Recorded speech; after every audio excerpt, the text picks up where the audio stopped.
UP board class 12 के प्यारे विद्यार्थियों, स्वागत है आप सभी का शिवम लेक्चरर में। समाज शास्त्र का पेपर है जो कि 8 मार्च 2025 के लिए सबसे ज़्यादा इंपॉर्टेंट है। तो आप लोग वीडियो को लास्ट तक देखिएगा, पूरा पेपर एकदम अच्छे से आंसर के साथ आपको बताने वाले हैं। और इस पेपर में जितने भी क्वेश्चन हैं एकदम एग्जाम में छपने वाले प्रश्न हैं। समय 3 घंटे 15 मिनट होता है और पूर्णांक होता है 100 का। यहाँ पर थोड़ा सा निर्देश देख लेते हैं।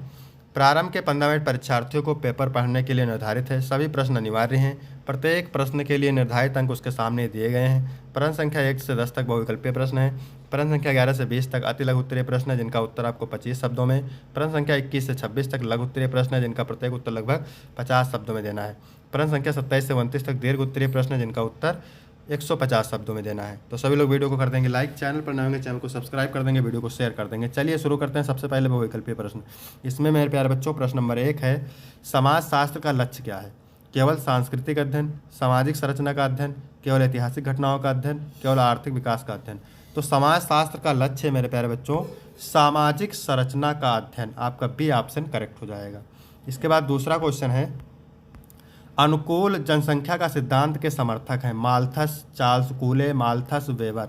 तो अनुकूल जनसंख्या के सिद्धांत के समर्थक है मेरे प्यारे बच्चों माल्थस। यहाँ पर 2 बार ऑप्शन हो गया है, माल्थस सही हो जाएगा।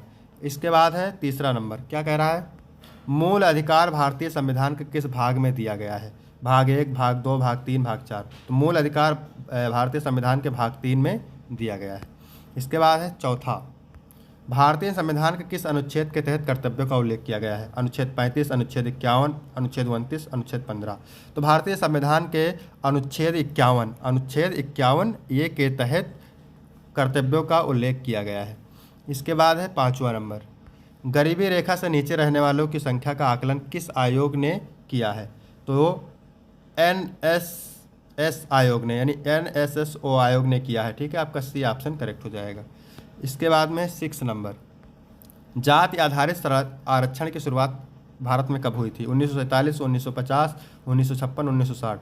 तो जाति आधारित आरक्षण की शुरुआत भारत में हुई थी 1950। ठीक है, कब हुई थी? 1950। आपका बी ऑप्शन सही हो जाएगा। इसके बाद 7 नंबर है, भारत में पंचायती राज व्यवस्था की शुरुआत कब हुई? 1952, 1956, 1959, 1971। तो भारत में पंचायती राज व्यवस्था की शुरुआत हुई थी 2 अक्टूबर 1959 को। कहाँ से शुरुआत हुई थी? तो नागौर जिले से हुई थी शुरुआत इसकी। ठीक है, नागौर जिले से। इसके बाद 8 नंबर है, किसने कहा संस्थाएं कार्य विधियों की स्वीकृत दशाएं या रूप हैं? किसने कहा संस्थाएं कार्य विधियों की स्वीकृत दशाएं या रूप हैं? तो इसको कहा है मैकाइवर और पेज ने। आपका बी ऑप्शन करेक्ट हो जाएगा। इसके बाद 9 नंबर है, क्षेत्रवाद के प्रबल होने का कारण क्या है? भाषाई प्रेम, असंतुलित आर्थिक विकास, सामाजिक अन्याय और पिछड़ापन। ठीक है, तो यहाँ पर सही हो जाएगा क्षेत्रवाद के प्रबल होने के कारण हैं ये सभी। टी ऑप्शन सही हो जाएगा, सामाजिक अन्याय और पिछड़ापन रहेगा। ठीक है, 10 नंबर क्वेश्चन है, आधुनिकीकरण के क्या परिणाम हैं? नए वर्गों का उदय, साक्षरता में वृद्धि, रोजगार में वृद्धि, इनमें से सभी।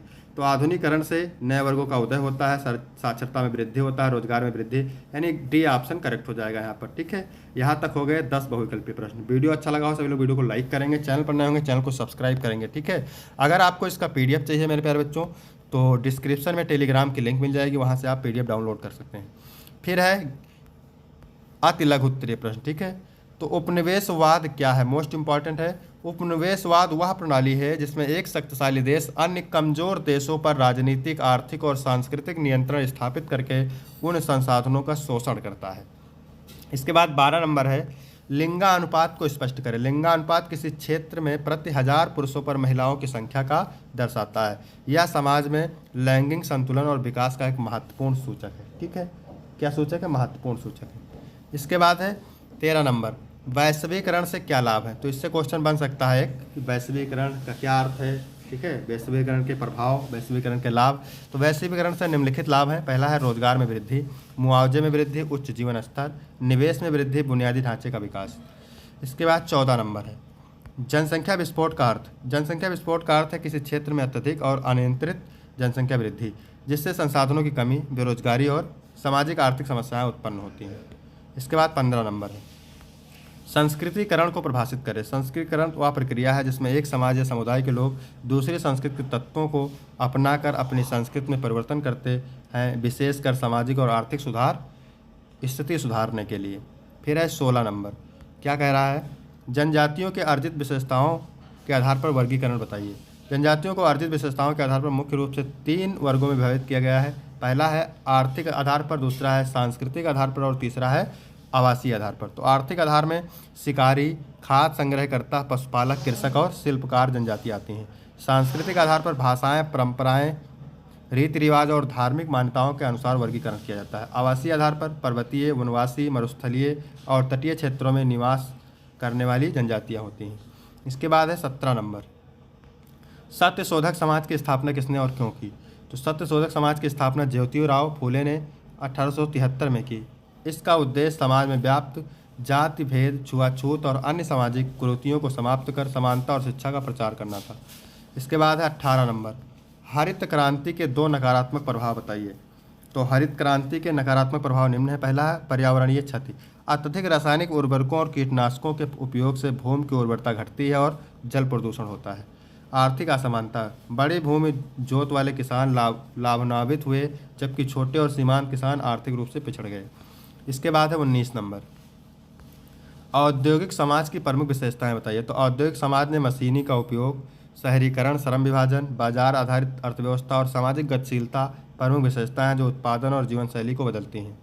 इसके बाद 20 नंबर है, वर्ग आधारित आंदोलन से आप क्या समझते हैं? तो वर्ग आधारित आंदोलन वह सामाजिक और राजनीतिक प्रयास हैं जो किसी विशेष वर्ग जैसे श्रमिक, किसानों या निम्न वर्ग के अधिकारों, हितों और समानता की मांग के लिए किए जाते हैं। फिर हम बात करेंगे लघु उत्तरीय प्रश्न की, ठीक है। तो यहाँ पर 21 नंबर है, जाति व्यवस्था में परिवर्तन के कारणों का वर्णन कीजिए।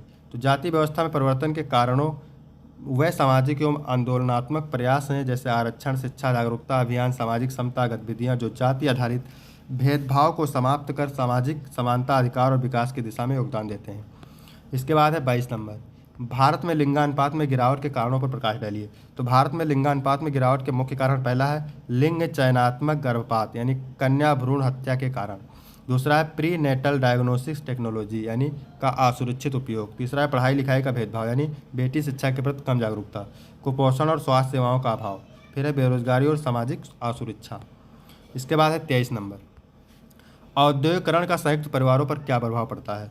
तो औद्योगिकरण के कारण रोजगार के लिए लोग शहरों की ओर पलायन करते हैं जिससे संयुक्त परिवार टूटने लगते हैं। इससे पारिवारिक एकता कमजोर होती है, आर्थिक सहयोग कम होता है और सदस्य अधिक स्वतंत्र जीवन जीने लगते हैं। इसके बाद है ग्राम पंचायत की शक्तियों का वर्णन। तो ग्राम पंचायत की शक्तियाँ स्थानीय सरकार के तहत होती हैं जिसमें ग्रामीण विकास कार्यों की योजना बनाना, शिक्षा, स्वास्थ्य सेवाएं, स्वच्छता, आजीविका और स्थानीय मुद्दों का समाधान करना शामिल होता है जिससे गाँव का समग्र विकास सुनिश्चित होता है। इसके बाद है 25, पर्यावरणीय आंदोलन से आप क्या समझते हैं? तो पर्यावरणीय आंदोलन की वह सक्रियता है जिसमें समाज प्राकृतिक संसाधनों के संरक्षण, प्रदूषण रोकथाम, जैव विविधता की सुरक्षा और सतत विकास के लिए काम करता है। ये आंदोलन पर्यावरणीय क्षरण को रोकने और प्रकृति के संतुलन को बनाए रखने की दिशा में प्रयास करते हैं।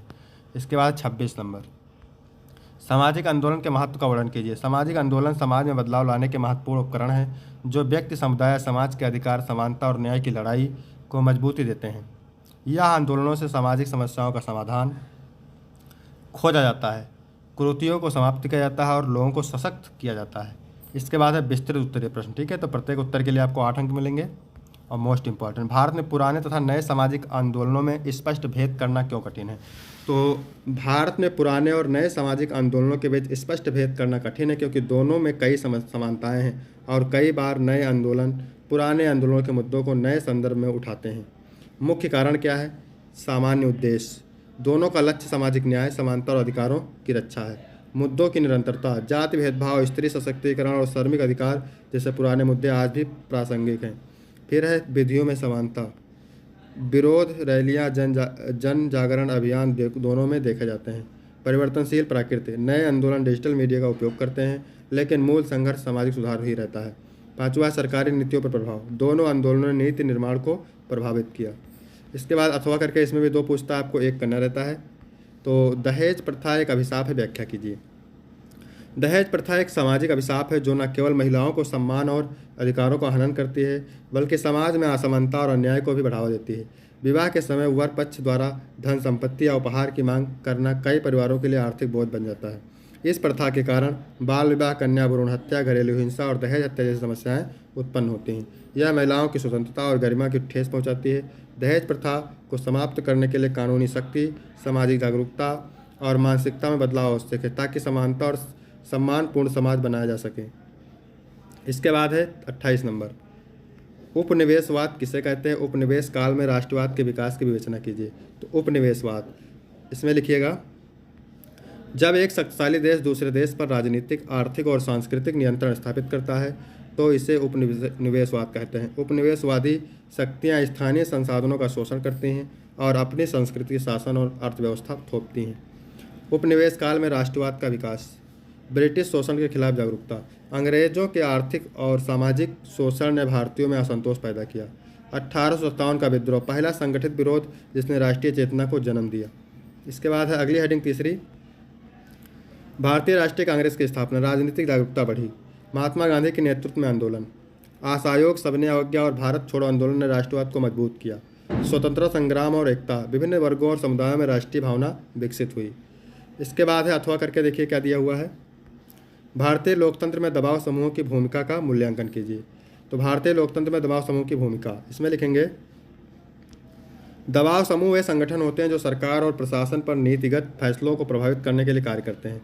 ये राजनीतिक दलों से अलग होते हैं लेकिन लोकतंत्र में महत्वपूर्ण भूमिका निभाते हैं। इसका मूल्यांकन, तो पहली हेडिंग है इसमें मेरे प्यारे बच्चों, लोकतांत्रिक भागीदारी बढ़ाना, नागरिकों की समस्याओं और मांगों को सरकार तक पहुंचाते हैं। नीतिगत सुधारों में योगदान, श्रमिक, किसान, व्यापारी और छात्र संगठनों के माध्यम से समाज की ज़रूरतों को उजागर करते हैं। फिर है तीसरा, संतुलन बनाए रखना, सरकार की नीतियों की समीक्षा कर जनता के हितों की रक्षा करते हैं। फिर चौथा है, कभी कभी अनुचित दबाव, हड़ताल, विरोध प्रदर्शन और लॉबिंग से प्रशासनिक कार्य बाधित हो सकते हैं। इसके बाद है 29 नंबर, भारत में धर्मनिरपेक्षतावाद के सहायक कारणों की व्याख्या कीजिए। तो भारत में धर्मनिरपेक्षतावाद के सहायक कारण, भारत में धर्मनिरपेक्षता का विकास ऐतिहासिक, सामाजिक और संवैधानिक कारकों के कारण हुआ है। यह विभिन्न धर्मों के प्रति समानता, सहिष्णुता और स्वतंत्रता का प्रोत्साहन करता है। इसके बाद इसके मुख्य कारण हैं, बहुसांस्कृतिक समाज, भारत में विभिन्न धर्मों, भाषाओं और परंपराओं का सह अस्तित्व। संवैधानिक प्रावधान, भारतीय संविधान धर्मनिरपेक्षता की गारंटी देता है अनुच्छेद 25 से 28 में। इसके बाद है स्वतंत्रता संग्राम का प्रभाव, महात्मा गांधी, नेहरू और अन्य नेताओं ने धार्मिक समानता को बढ़ावा दिया। कानूनी सुरक्षा, धर्म के आधार पर भेदभाव रोकने के लिए विशेष कानून बनाए गए। इसके बाद है सामाजिक एकता, धार्मिक सहिष्णुता और भाईचारे की संस्कृति ने धर्मनिरपेक्षता को मजबूत किया। फिर अथवा करके दिया हुआ है, हरित क्रांति और इसके सामाजिक परिणामों की व्याख्या कीजिए। तो हरित क्रांति, इसके सामाजिक परिणाम, हरित क्रांति 1930 के दशक में 1960 के दशक में भारत में कृषि सुधार प्रक्रिया था जिसमें उन्नत बीज, रासायनिक उर्वरक, कीटनाशक और आधुनिक सिंचाई तकनीकों का उपयोग बढ़ाया गया। इससे कृषि उत्पादन, विशेषकर गेहूं और चावल की पैदावार में उल्लेखनीय वृद्धि हुई। इसके बाद है सामाजिक परिणाम, पहला है भूखमरी और खाद्य संकट में कमी, देश खाद्य आत्मनिर्भर बना। दूसरा है किसानों की आय में वृद्धि, विशेष रूप से पंजाब, हरियाणा और पश्चिमी उत्तर प्रदेश में। इसके बाद में भूमि असमानता, बड़े किसानों को अधिक लाभ मिला जबकि छोटे किसान पीछे रह गए। आधुनिक जीवन शैली का प्रभाव, गांव में तकनीकी जागरूकता बढ़ी। इसके बाद है पर्यावरणीय प्रभाव, रासायनिक उर्वरकों और कीटनाशकों के आधार के अधिक उपयोग से जल और मिट्टी प्रदूषित हुई।